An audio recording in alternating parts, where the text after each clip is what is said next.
सबका पीकर खत्म हो गया है ना? कोई है जिसे अभी और पीनी है? अगर किसी को और पीनी है तो वो अपने पैसों से पी सकता है, मैं उसे बिल्कुल भी नहीं रोकूंगा। जोर से हंसते हुए प्रतीक ने सभी से कहा। सभी ने इतनी ज्यादा पी ली थी कि किसी में भी और पीने की हिम्मत नहीं थी। अब तो सभी को जोरों की भूख लगी थी। जैसे ही डिशेस आई वैसे ही सभी पागल कुत्तों की तरह खाने पर टूट पड़े थे। उन लोगों की ये हरकत देखकर विराज को ताज्जुब हो रहा था कि ये सभी अमीर घर के लड़के हैं। प्रतीक ने भी मुस्कुराते हुए विराज से कहा, कुछ ज्यादा ही पी लिए सबने, अपने मैनर्स और एटिकेट्स ही भूल गए। खैर छोड़ो, मैं तुम्हारे साथ खाना खाता हूं।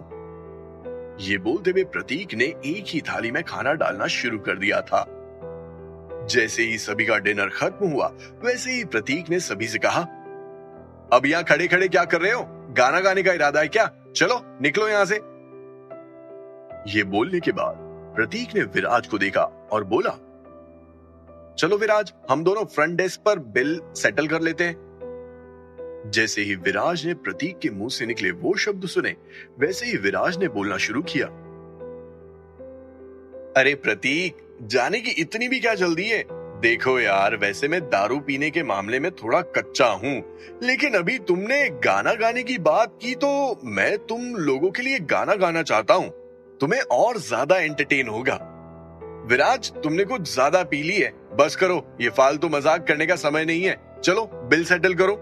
प्रतीक ने कड़क अंदाज में विराज से कहा, क्या मैंने कुछ गलत कहा? क्या मैं गाना नहीं गा सकता? विराज ने इनोसेंट अंदाज में प्रतीक को देखते हुए कहा, तुम्हें गाना गाना है?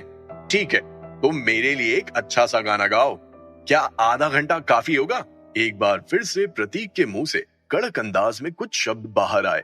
प्रतीक की बात सुनकर तुरंत ही विराज ने मुस्कुराते हुए कहा, अरे बस बस, काफी है। मैं इतना भी खराब सिंगर नहीं हूँ यार, मुझे कुछ गाने याद हैं और आधा घंटा काफी है। ठीक है, तो तुम अपनी परफॉर्मेंस शुरू करो, मैं भी तो देखूं कि विराज जिंदल कैसा सिंगर है। अपने गुस्से को दबाते हुए प्रतीक ने विराज से कहा। जब प्रतीक ने देखा कि उसके कहने पर उसके बाकी के दोस्त उस कमरे से बाहर जाने लगे हैं, तो तुरंत ही प्रतीक ने उन्हें रोकते हुए कहा, अरे रुको, अभी कहाँ जा रहे हो? हमारे बीच एक सिंगर भी मौजूद है, उसका परफॉर्मेंस देख कर जाओ। जैसे ही प्रतीक के दोस्तों ने ये सुना वैसे ही वो सभी रुक गए थे और सभी विराज को देखने लगे थे। अरे वाह भाई, तू तो गाता भी है, पहले बताना था ना, दारू का सुरूर कुछ ज्यादा चढ़ता। चल शुरू हो जा, हम सबका ध्यान तेरे ऊपर है। एक लड़के ने विराज को देखते हुए कहा। उस लड़के की बात सुनकर विराज ने मन ही मन सोचा, तुम लोगों को मुझे ह्यूमिलिएट करना था ना, तो चलो मैं खुद ही अपने आप को ह्यूमिलिएट करता हूँ। ये सोचते हुए विराज ने गाना गाना शुरू किया। ये पर्वत, ये नदियां, ये मौसम पुराना, देखेगा जब मुझे ये सारा जमाना, नामुमकिन है मुझे हराना। बेसुरे अंदाज में विराज ने गाना गाना शुरू किया। अबे ये कौन सा गाना है? प्रतीक ने गुस्से से कहा। विराज ने कहा था कि उसे गाना पसंद है, अब वो चाहे सुर में हो या बेसुरे अंदाज में हो, इससे क्या फर्क पड़ता है? और विराज को कौन सा गाना गाना है ये भी खुद विराज ही तय करने वाला था। उसे किसी से कोई मतलब नहीं था। उसका भोपू शुरू हो गया था और वो रुकने का नाम नहीं ले रहा था। भाई भाई भाई, यार प्लीज ये गाना बदल दो, कुछ ज्यादा हो रहा है, बकवास गाना। जैसे ही एक लड़के ने विराज से कहा वैसे ही विराज ने उस लड़के से कहा, ओह तुम्हें ये गाना पसंद नहीं आया क्या? मैं तो लोगों के जज्बात पढ़ते हुए गाना बना रहा हूँ। वाह क्या बात है विराज भाई, क्या तुम हमारे जज्बात भी पढ़ना जानते हो? सभी लोग जोर जोर से हंसने लगे थे। विराज ने सभी की हंसी को इग्नोर किया और एक नया गाना पेश करते हुए गाने लगा। चाय पियो चाय, दारू तुम लोगों के बस की बात नहीं, फोकट की थी इसलिए तुम लोग आए, वरना तुम लोग भी आते नहीं। जैसे ही विराज के मुंह से ये शब्द बाहर आए वैसे ही पूरे कमरे में सन्नाटा छा गया था। प्रतीक ने जोर से अपना हाथ टेबल पर मारते हुए कहा, विराज तेरा ना बहुत ज्यादा हो रहा है। तू मुझसे पंगा लेने की कोशिश कर रहा है क्या? प्रतीक की बात सुनकर विराज अचानक से पजल्ड हो गया। अरे क्या हो गया प्रतीक? यार मैं तो बस राइमिंग बना रहा हूं, लेकिन मुझे नहीं लगता कि मैं बेसुरा गा रहा हूं। अगर तुम्हें लगता है कि मैं बेसुरा गा रहा हूं, तो प्लीज मुझे सिखाओ कि कैसे गाते हैं। विराज की बात सुनकर प्रतीक का चेहरा गुस्से में टमाटर के जैसा लाल हो गया था। विराज, तेरे पास अभी भी 25 मिनट हैं, लेकिन उन 25 मिनटों में मैं कुछ भी कर सकता हूँ। सोच समझकर राइमिंग बना, और अगर तेरी बिल भरने की औकात नहीं है तो बाद में मुझे ये मत बोलना कि मैंने दोस्ती का फर्ज नहीं निभाया था। प्रतीक की बात सुनकर विराज मन ही मन अपने आप को कोसने लगा था। प्रतीक किस दोस्ती की बात कर रहा था? वो दोस्ती जो उसने स्कूल के समय से कभी नहीं निभाई थी, या फिर वो दोस्ती जो जुहू बीच पर शुरू हुई एक ड्रिंक के बहाने से और 20 लोगों को बुलाकर एक पार्टी में बदल गई। प्रतीक तो विराज को ह्यूमिलिएट करने के इरादे से यहाँ लेकर आया था। विराज बिल भरे या ना भरे, उसका मोटिव तो विराज को ह्यूमिलिएट करना ही था। विराज ने प्रतीक की बात को पूरी तरह से नजरअंदाज किया और अपने ही तरीके से अलग अलग स्टाइल में गाने गाते हुए प्रतीक और उसके दोस्तों का मजाक बनाता गया। लेकिन आखिर एक गाना विराज ने आशिकी फिल्म से गाया था। शायद वो गाना मन ही मन विराज ने जानवी को डेडिकेट किया था। कैसा लगा मेरा गाना? मैं अच्छा गाता हूं ना? ये सवाल विराज वैसे तो प्रतीक से पूछना चाहता था, लेकिन प्रतीक को देखते हुए विराज ने वो सवाल उसके दोस्तों से पूछ डाला था। विराज की बात का प्रतीक के दोस्त आखिर क्या ही जवाब देते।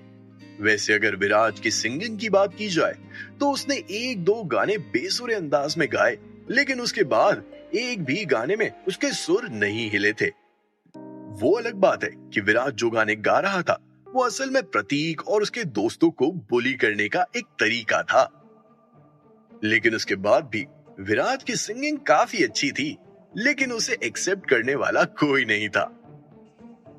जैसे ही विराज ने गाना खत्म किया, वैसे ही प्रतीक के गुस्से का पारा और भी चढ़ने लगा था। ऐसे में वो विराज की क्या ही तारीफ करता। तुरंत ही प्रतीक ने विराज से कहा, भाई अगर तेरी बकैती खत्म हो गई है तो क्या अब हम बिल सेटल करें? यार प्रतीक, तुम कितने बोरिंग इंसान हो। इतनी अच्छी जगह पर तुम मुझे लेकर आए हो और जल्दी से जल्दी बिल सेटल करना चाहते हो। अरे देखो इस जगह को, ये मुंबई का सबसे बेस्ट लाउंज है। इतनी अच्छी इन लोगों की सर्विस है, कितना अच्छा खाना खाया है हम सब ने। एक काम करते हैं, जो भी बिल आएगा हम उसका 3 गुना ज्यादा बिल भरेंगे। प्रतीक ने अपनी पूरी जिंदगी में सिर्फ 3 गुना लगान ही सुना था, जो फिल्म लगान का सबसे पॉपुलर डायलॉग था। लेकिन उसे पता नहीं था कि विराज 3 गुना ज्यादा बिल भरने की बात कहेगा।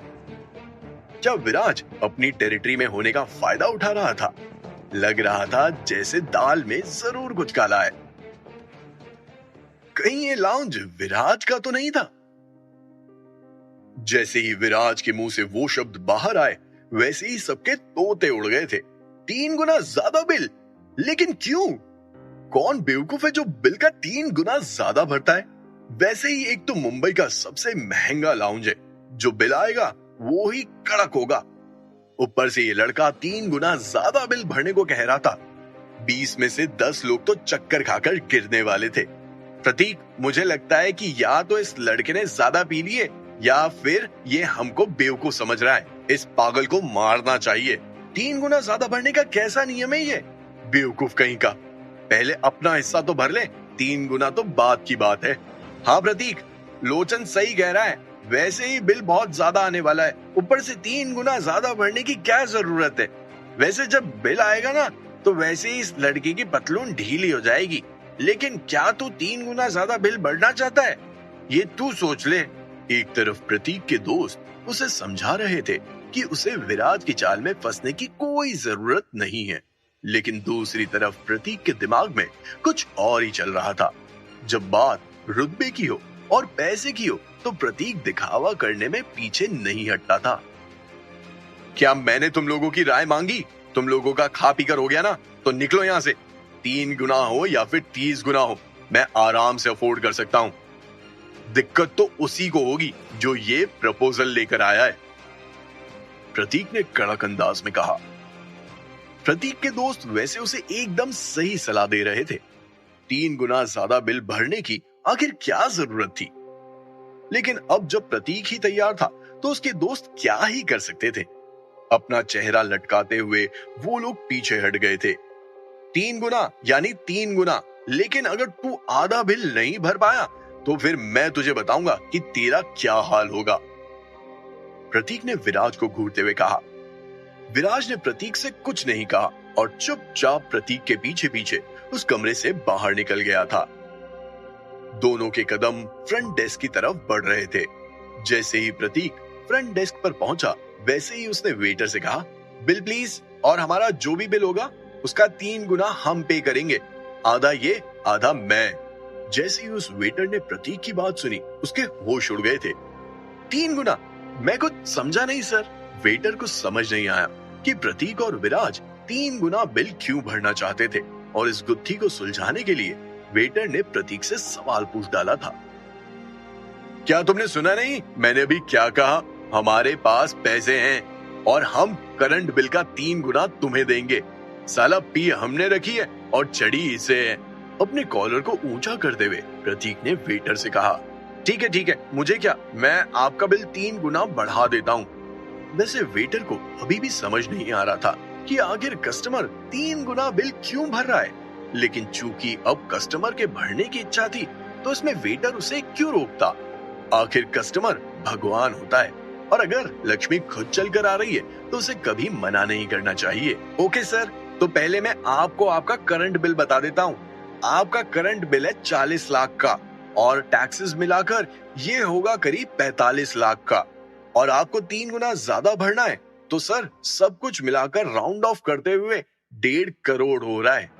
आप कैश सॉरी कार्ड स्वाइप ही करेंगे ना? वेटर ने प्रतीक को बिल का टोटल अमाउंट बता दिया था। हे, क्या बोला? कितना हुआ है? ऐसा लगा जैसे प्रतीक के दिमाग का फ्यूज उड़ गया था। सर आपका टोटल अमाउंट हुआ है 1.5 करोड़। वेटर ने एक बार फिर से प्रतीक को टोटल अमाउंट बताया। जैसे ही प्रतीक के दिमाग की बत्ती जली वैसे ही उसने अपना हाथ टेबल पर मारते हुए कहा, क्या 1.5 करोड़? क्या लूट मचाई हुई है? केवल विस्की पीने का और सड़ा सा खाना खाने का 1.5 करोड़? पागल बना रहे हो ना? जैसे ही वेटर ने प्रतीक के मुंह से ये शब्द सुने उसके चेहरे की रंगत बदल सी गई थी। सर आपको कौन बोल रहा है 3 गुना ज्यादा बिल भरने के लिए? जब पैसे नहीं है तो अमीरी दिखाने की क्या जरूरत है? जो ओरिजिनल बिल है 45 लाख का वो भरो और निकलो यहाँ से। अपने लाउंज की बुराई सुनकर उस वेटर को गुस्सा आ गया था और उस वेटर ने प्रतीक को वहां से निकलने की सलाह दे डाली थी। वेटर की बात सुनकर मनी मन प्रतीक को गुस्सा आने लगा था। हालांकि उसने वेटर के सामने 3 गुना बिल भरने की बात कही थी। अब अगर ऐसे में प्रतीक अपनी बात से पीछे हटेगा तो वास्तव में वो वेटर की नजर में अमीर नहीं कहलाया जाएगा, उसकी इज्जत मिट्टी में मिल जाएगी। लेकिन वहीं अगर वो 1.5 करोड़ रुपए का पेमेंट करेगा तो अगली बार ये वेटर उसे सलाम मारते हुए निकलेगा। लेकिन 1.5 करोड़ रुपए कुछ ज्यादा नहीं थे। अब प्रतीक क्या करने वाला था? आखिर प्रतीक बिल से खुश क्यों नहीं था और विराज इतना शांत क्यों था? क्या ये लाउंज वाकई में विराज का था या फिर जिस खेल को प्रतीक ने शुरू किया था उस खेल को विराज ने आगे बढ़ाया था? आखिर अब अंजाम क्या निकलेगा?